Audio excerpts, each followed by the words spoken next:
The avoidant person has genuinely never encountered anyone like you in their entire relational history. Not in previous romantic relationships, not in friendships, not in family connections, not anywhere in their life experience. And this unprecedented nature of who you are and what you provide creates entirely new category in their psychological landscape.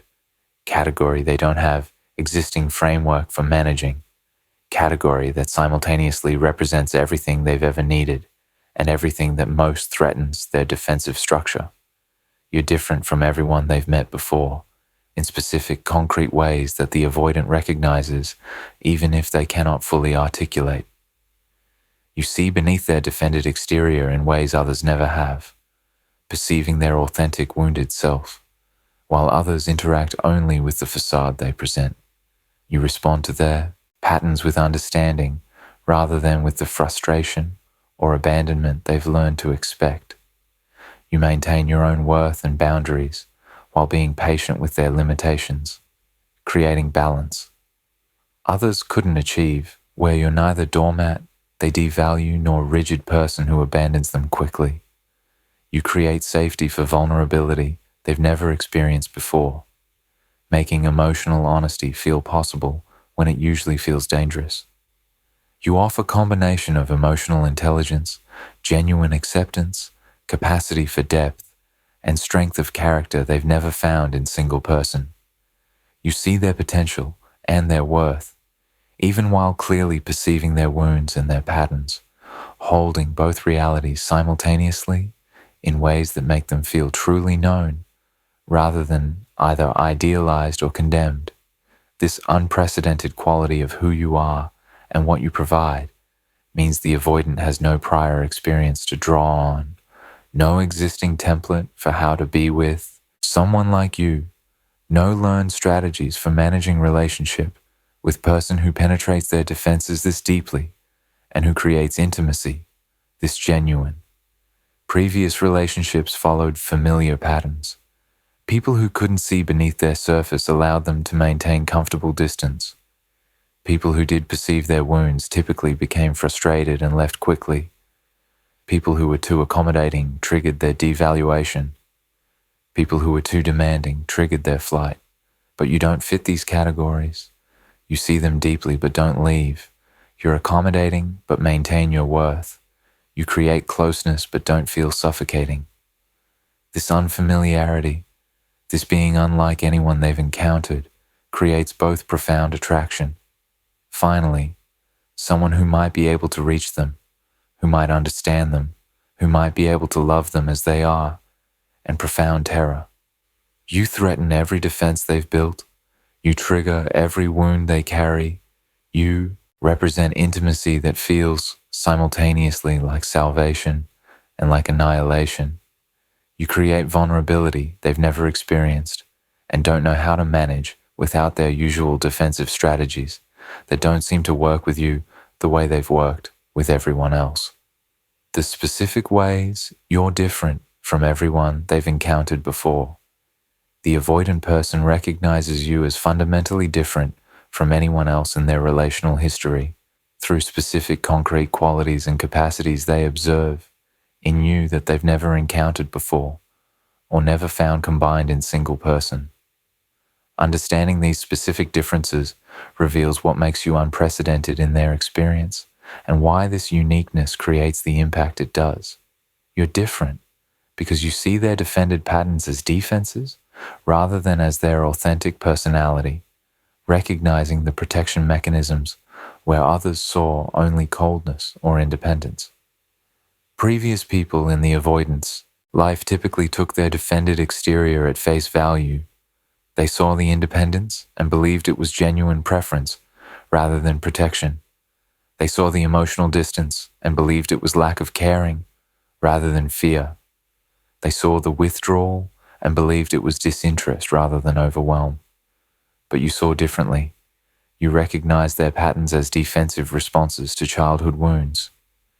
You understood their independence was compensation for early abandonment rather than authentic desire for isolation. You perceived their emotional distance as protection against vulnerability rather than as evidence they didn't care. This ability to see beneath behavior to the fear and pain driving it is rare sophistication that the avoidant has never encountered before, or has only encountered in therapeutic contexts, but never in intimate relationship where someone saw this clearly and still chose to be close to them. You're different because you responded to their patterns with curiosity and compassion, rather than with the frustration, judgment, or abandonment that characterized others' responses. When the avoidant employed their usual patterns, withdrawing, going hot and cold, being emotionally unavailable, previous people responded in predictable ways. They became frustrated and critical. They took the patterns personally and retaliated. They judged the avoidant as damaged or dysfunctional. They quickly gave up and left. But you responded differently. You were curious about why they behaved as they did. You tried to understand the patterns rather than just reacting to their impact. You had compassion for the wounds driving the behavior rather than just condemning the behavior itself.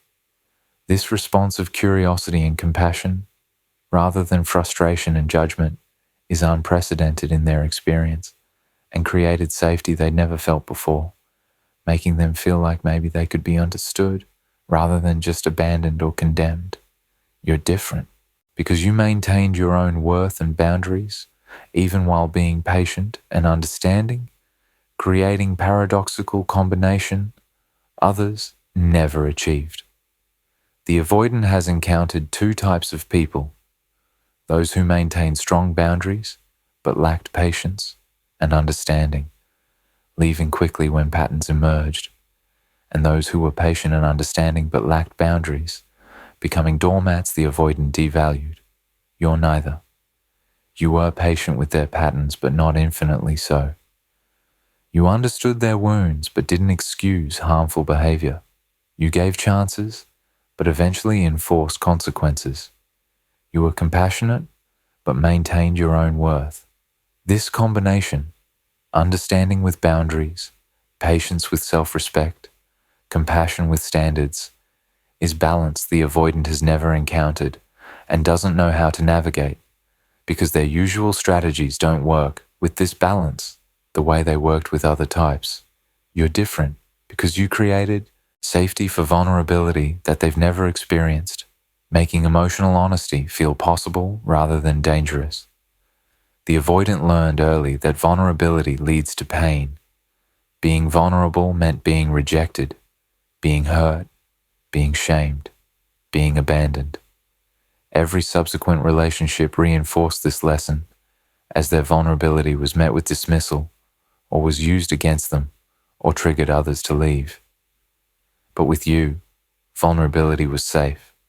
When they shared something painful, you responded with care rather than judgment. When they expressed a need, you tried to meet it rather than criticizing them for having it. When they showed their wounded self, you moved closer rather than pulling away.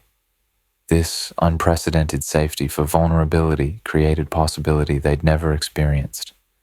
Maybe they could be known and still be loved. Maybe vulnerability didn't have to lead to pain. Maybe they could lower their defenses without being destroyed.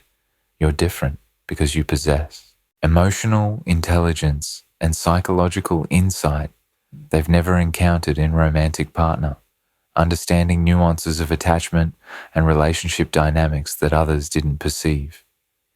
Previous romantic partners might have been intelligent in various ways, but typically lacked emotional intelligence or psychological sophistication to understand attachment theory, to recognize defensive patterns, to perceive the deeper dynamics at play in relationship. But you had this intelligence. You understood attachment styles. You could articulate patterns you were observing. You had language for dynamics that the avoidant couldn't name. This intellectual and emotional sophistication meant you could see and understand things about them and about the relationship that no previous partner could see or understand, creating level of being known that was unprecedented and was both exhilarating and terrifying. You're different because you accepted them in their current state while believing in their potential, holding both their present reality and their future possibility without requiring immediate transformation. The avoidant has encountered people who accepted them completely and asked nothing of them, never challenging growth, and people who saw their potential but rejected their current state, requiring immediate change as condition of staying. You did neither. You accepted who they were right now, wounded, defended, limited in capacity, without making that acceptance contingent on immediate change. But you also saw who they could become, believed in their capacity for growth and healing, held vision of their potential.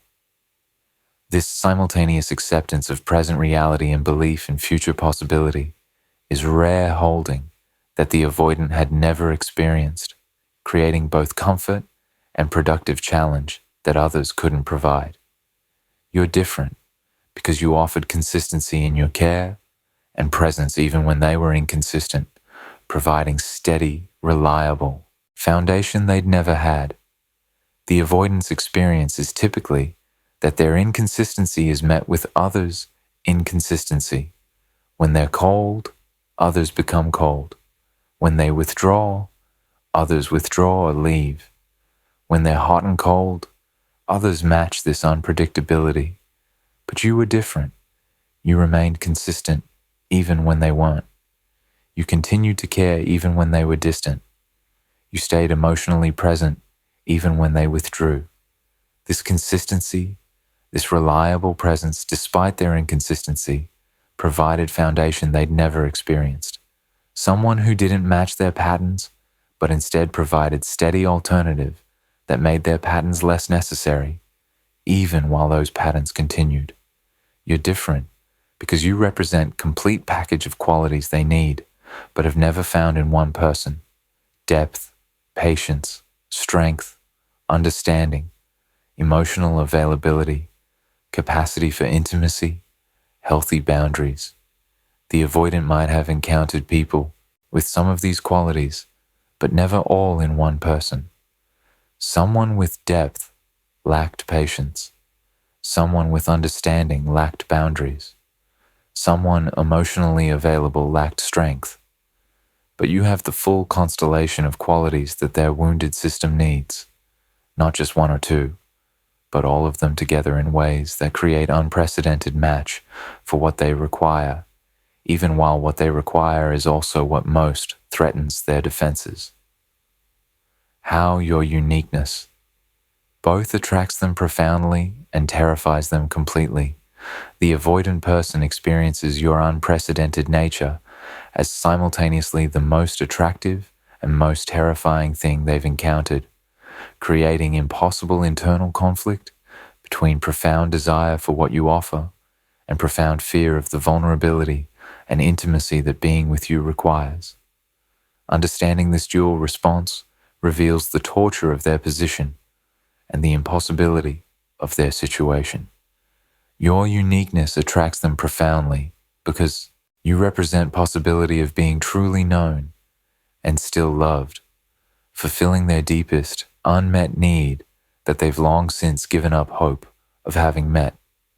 Beneath the avoidance defended exterior is wounded person who desperately wants to be seen and accepted, who longs to be fully known and still loved, who needs someone to see their authentic self and not reject what they see. But experience has taught them this is impossible, that being known leads to rejection, that showing authentic self leads to abandonment. They've given up hope of this need ever being met. But then you arrive and you see them, really see them beneath their defenses, and you don't leave. You don't reject what you see. You respond with acceptance and care. This fulfillment of their deepest need, this proof that maybe being known doesn't have to mean being rejected, attracts them in ways nothing else ever has, because you're offering what they've needed their entire life, but thought was impossible to find. Your uniqueness attracts them profoundly, because your understanding and acceptance of their wounds creates relief from the shame they carry about being damaged, allowing them to feel acceptable for first time.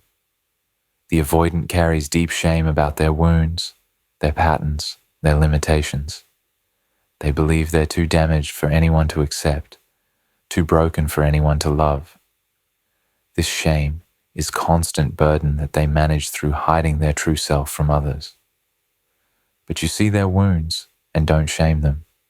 You understand their patterns and don't condemn them. You accept them as damaged person, capable of healing, rather than as irredeemably broken. This acceptance relieves the shame in ways the avoidant has never experienced, makes them feel like maybe they're not as unacceptable as they believed, creates feeling of being okay as they are that attracts them intensely because it's relief from shame they've carried their entire life. Your uniqueness attracts them profoundly because the safety you create allows them glimpses of their authentic self and of genuine intimacy that shows them what they're missing by living defended. With most people, the avoidant must maintain their defenses completely, must remain in their defended independent state, never accessing their authentic, vulnerable self or genuine intimacy. But with you, the safety you create allows their defenses to lower occasionally, allows moments of vulnerability and authentic connection they cannot access elsewhere. These glimpses show them what they're missing, show them how their defended life is pale shadow of what's possible, create taste of genuine connection that's so powerful and so attractive that it makes their usual defended existence feel unbearable by comparison. They're attracted to you because you give them access to parts of themselves and experiences of connection they can only reach with you. But simultaneously, your uniqueness terrifies them completely because being truly seen means you can see all their shame and damage and inadequacy they've spent their life hiding. The very seeing that attracts them also terrifies them. You see beneath their defenses, you perceive their wounds, you know their patterns, you understand their limitations. This means you see the things they're most ashamed of, the damage they most want to hide, the parts of themselves they believe are unlovable. Even though you've responded with acceptance rather than rejection, your clear seeing of their shameful parts creates terror that eventually you'll realize how damaged they actually are and will leave, that your acceptance is temporary and will turn to rejection once you fully understand the extent of their brokenness. The terror of being fully known, even to a person who has responded well to knowing, overrides the attraction of being seen.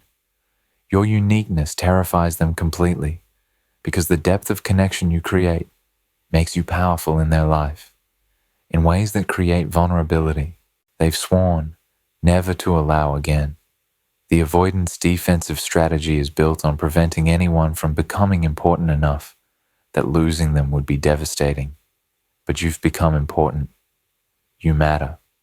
You've created depth of connection that gives you enormous power to hurt them if you leave or if you reject them. This power you hold through your significance terrifies them because it means they're vulnerable to being destroyed by losing you. Means they violated their own defensive strategy by allowing someone to matter this much. Means they're in the dangerous position of needing someone and therefore being susceptible to the abandonment pain their defenses are meant to prevent. The very depth that attracts them also terrifies them by creating vulnerability their system cannot tolerate. Your uniqueness terrifies them completely because your consistency and your care create expectation and pressure to reciprocate in ways they fear they cannot sustain. You show up consistently. You're reliably caring. You provide steady presence. This creates implicit expectation that they should reciprocate, should provide similar consistency and care, should show up in ways that match what you're providing. But they fear they cannot do this, cannot maintain consistency, cannot provide reliable care, cannot show up the way you show up. This fear of failing to meet the standards your behavior sets, of disappointing you, of proving inadequate to be partner worthy of your care, creates terror that makes staying with you feel like setting themselves up for inevitable failure. They're attracted to your consistency, but terrified of the requirements your consistency creates. Your uniqueness terrifies them completely because intimacy with you feels like potential engulfment where they'll lose themselves and their identity in the relationship. The avoidant sense of self is fragile and defended, maintained through rigid boundaries and enforced independence.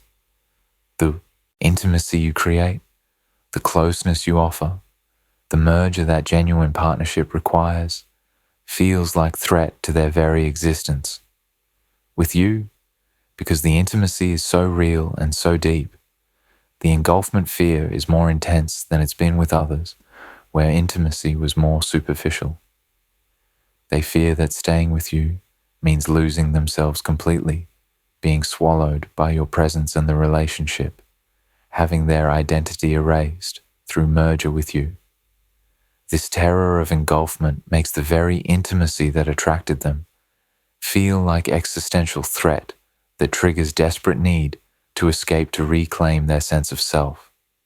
Your uniqueness terrifies them completely because never having encountered someone like you means they have no roadmap for how to be with you without being destroyed by vulnerability. With previous people, the avoidant had familiar patterns. They knew how to maintain distance with people who couldn't see beneath their surface, knew how to make people who were too accommodating leave by devaluing them, knew how to flee from people who were too demanding. But with you, their usual strategies don't work.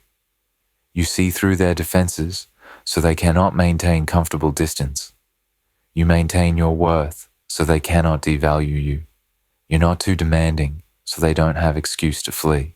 This unfamiliarity, this being in relationship where their usual defensive strategies are ineffective, creates terror because they don't know how to protect themselves with you, don't know how to be close to you without being vulnerable in ways they fear will destroy them. Your uniqueness terrifies them completely because the unprecedented nature of what you provide means losing you would be unlike any loss they've experienced and would be irreplaceable rather than survivable. The avoidant has lost relationships before and has survived, has been able to tell themselves they can't find similar connection elsewhere or that they're better off alone. But with you, being unprecedented means losing. You wouldn't be like losing previous partners. You're not replaceable because you're unlike anyone they've encountered. The connection isn't replicable because you provide combination of qualities they've never found. This recognition that losing you would be permanent, irreplaceable loss rather than survivable disappointment creates terror about the stakes of being with you. If they stay and then lose you, the loss would be more devastating than anything they've experienced, making staying with you feel like risking catastrophic loss they might not survive. Why, never having met someone like you, makes losing you more devastating? The avoidant person's experience of you, as unprecedented in their life, makes losing you qualitatively different from and more devastating than previous losses, creating specific forms of suffering that wouldn't exist if you were more similar to others they've encountered. Understanding why this particular loss is uniquely painful reveals both the impact you had and the permanent nature of what they've lost. Losing you is more devastating because you represented proof that their deepest needs could be met, and losing that proof returns them to hopelessness about ever being truly known and loved.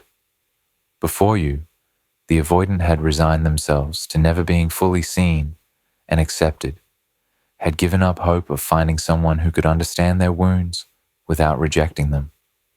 You proved this resignation was premature. You showed them it was possible to be truly known and still loved, possible to have their needs met, possible to be accepted with their damage. This proof created hope they hadn't had before.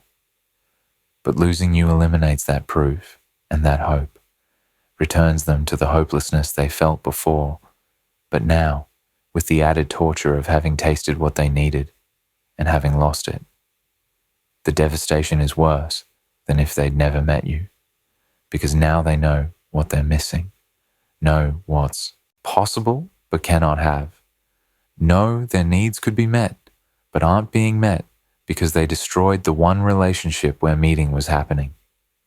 Losing you is more devastating because everyone they encounter now is compared to unprecedented standard you set, ensuring permanent dissatisfaction with all future connections. The avoidant tries to move forward, tries to date, tries to find new connections, but you're the standard against which everyone is measured, and you're unprecedented standard. No one else offers what you offered. No one else has the combination of qualities you had. No one else creates what you created. This means every future connection is inadequate by definition because you set bar that others cannot reach.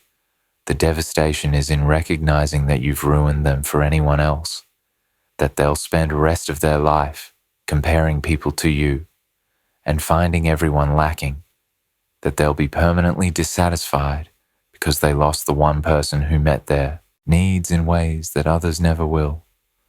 Losing you is more devastating because the specific qualities that made you unique are rare enough that they're unlikely to encounter this combination again, making the loss permanent rather than temporary. If you were more common, if what you offered was easier to find, the avoidant could reasonably hope to find similar connection with someone else. But you're unprecedented. The qualities you possess, the combination of emotional intelligence and patience, and depth and strength is rare enough that encountering it once in a lifetime might be their only opportunity. This recognition that they're unlikely to ever meet anyone like you again makes the loss feel permanent, makes the devastation complete, because there's no hope of replacement, no possibility of finding what they lost elsewhere, no comfort in thinking they'll find someone similar eventually. Losing you is more devastating because you were the person who came closest to healing their wounds, and losing you means losing the progress toward healing you enabled. The avoidant experienced healing with you that they hadn't experienced with others. Your acceptance reduced their shame. Your safety allowed vulnerability they'd never accessed. Your understanding of their patterns created awareness that could have led to change. This healing progress, while incomplete, was significant and was directly tied to your presence and your specific capacities. Losing you means losing not just relationship, but losing the healing relationship enabled, reverting to defended wounded state they were in before you, but now with the added pain of having experienced what healing could feel like and having lost access to the person who enabled it.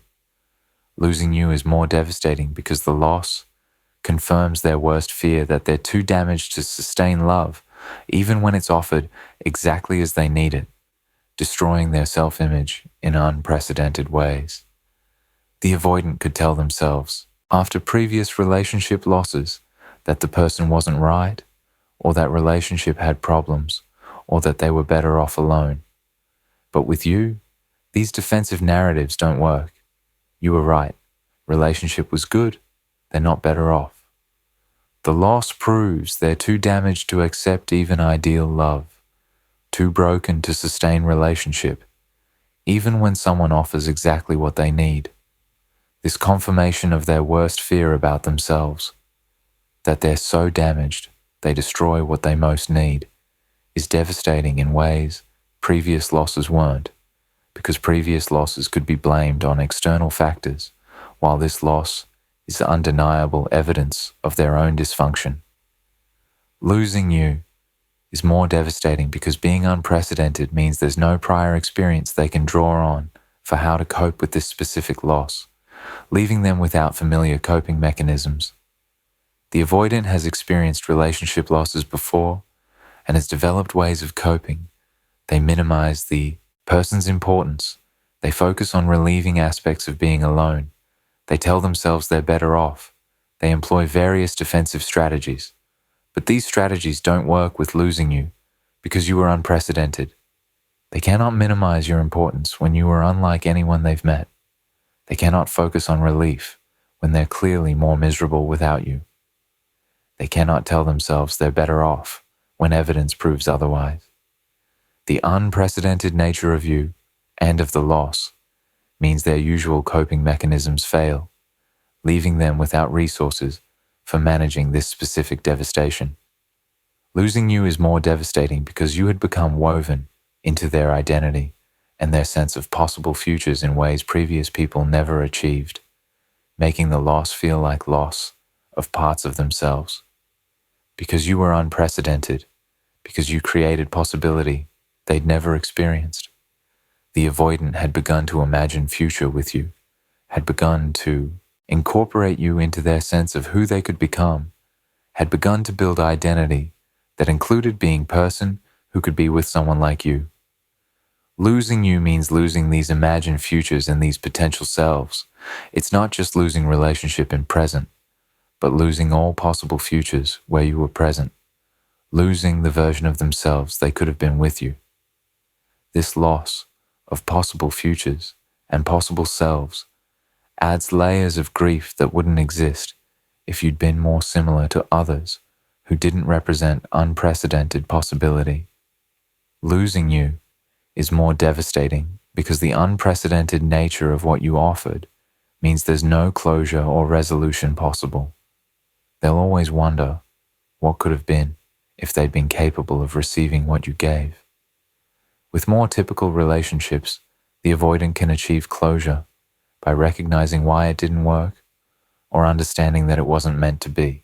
But with you, there's no closure because the relationship could have worked. You had everything they needed. You were exactly right for them. The only problem was their own trauma and limitation. This means they'll carry permanent unresolved wondering about what could have been if only they'd been different, if only their trauma hadn't been so powerful, if only they'd been capable of receiving what you offered. This permanent lack of closure makes the loss ongoing, rather than something they can process and move past, creating devastation that persists indefinitely. What being unprecedented in their life means for your worth and your path. The avoidant person's recognition that they've never met anyone like you has specific implications for how you understand your own value and for how you proceed with your healing and your future. Understanding what being unprecedented means helps you interpret this experience in ways that serve your growth and your confidence, rather than keeping you stuck or diminishing your sense of your own worth. Being unprecedented in their life means your worth is confirmed by someone whose standards are typically extremely high, validating that you genuinely possess rare and valuable qualities. The avoidant is typically highly selective, typically critical, typically difficult to impress, because their defensive system causes them to devalue people and to find fault. If they recognize you as unprecedented, if they've never encountered anyone like you, despite their entire relational history, this is powerful validation that you truly are exceptional, that you possess genuinely rare combination of qualities, that you're not imagining your value or your capacities, but are accurately perceiving that what you offer is unusual and precious. This validation from someone who doesn't give it easily confirms your worth in ways that should strengthen your confidence in yourself and in what you bring to relationships. Being unprecedented in their life means you set standard for what you deserve in return. Someone who can both recognize your uniqueness and has capacity to honor it through sustained presence. You know what it feels like to be unprecedented to someone, to be unlike anyone they've encountered before. This should become your standard for future relationships. You deserve to be with someone who recognizes your uniqueness and who can also actually be with you, who has capacity to honor your unprecedented qualities through consistent presence, rather than through recognition that exists alongside inability to stay. Use this experience to clarify that you don't just need to be valued theoretically, You need to be valued practically through partnership, where your unique gifts are both recognized and received. Being unprecedented means you proved you can create depth and intimacy and safety that most people cannot create, confirming your capacity for profound connection. The fact that the avoidant experience things with you they'd never experienced before, depth of connection, safety, for vulnerability, being truly seen, proves you have rare capacity to create intimacy and safety that enables others to access parts of themselves they usually cannot access. This is gift. This is skill. This is capacity that not everyone possesses, and that will serve you in future relationships with people who have capacity to reciprocate and to build on the foundation you create, rather than people whose trauma prevents them from sustaining what your gifts enable. Being unprecedented means the problem was definitively their trauma and limitation, rather than anything lacking in you, completely protecting your self-worth from damage. If you'd been more typical, if you'd been similar to others in their life, there might be question about whether you were sufficient or whether you could have done something differently. But being unprecedented eliminates these questions. You weren't typical. You were exceptional. You weren't lacking. You offered more than anyone else offered. You couldn't have done something differently because you already did more and offered more than others. The problem was entirely their incapacity to receive what you provided, their trauma that prevented them from sustaining relationship with someone unprecedented. This clarity protects your self-worth by eliminating any possibility that their leaving reflected on your adequacy. Being unprecedented means you should not diminish yourself or hide your unique qualities in future relationships out of fear of triggering others as you triggered the avoidant. The lesson here is not that being too good or too understanding or too special caused the problem. The lesson is that being with someone whose trauma prevents them from receiving what you offer is wrong match. In future relationships, you should not make yourself less to avoid triggering trauma. You should choose people who don't have trauma that your qualities trigger. Choose people whose capacity matches your gifts. Choose people who can receive what you offer and can celebrate your unique qualities rather than being threatened by them. Being unprecedented means you've learned what you're capable of providing at your best, giving you template for what you can create when you're with right person. You now know what you can create when you're operating at full capacity. The depth, the safety, the understanding, the balance of acceptance and boundaries, the consistency despite inconsistency, all the qualities that made you unprecedented.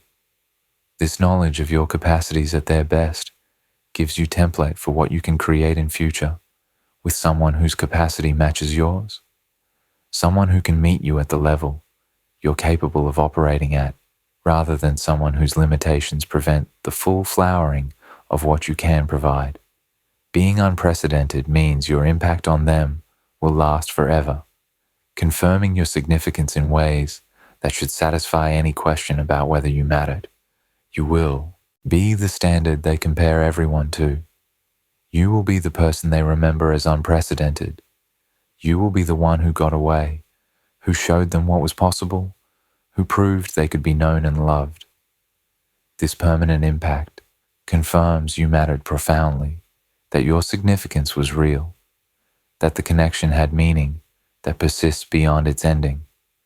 This confirmation should satisfy any doubt about whether you were important. You are important enough to be unforgettable, to be the standard, to be unprecedented in their entire life. Being unprecedented ultimately means you should use this experience to strengthen your standards and your boundaries, rather than to hope for reconnection with someone whose trauma prevents them from staying. Know that you're unprecedented. Know that you create things with people that they've never experienced before.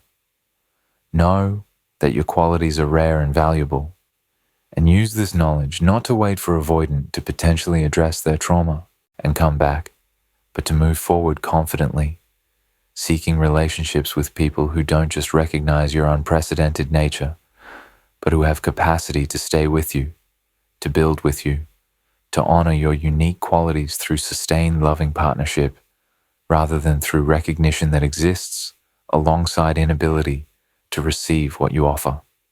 Being unprecedented to someone with trauma that prevents them from staying is validation of your worth. Being unprecedented to someone who can actually stay, who can build, who can reciprocate, is the relationship you deserve and should pursue.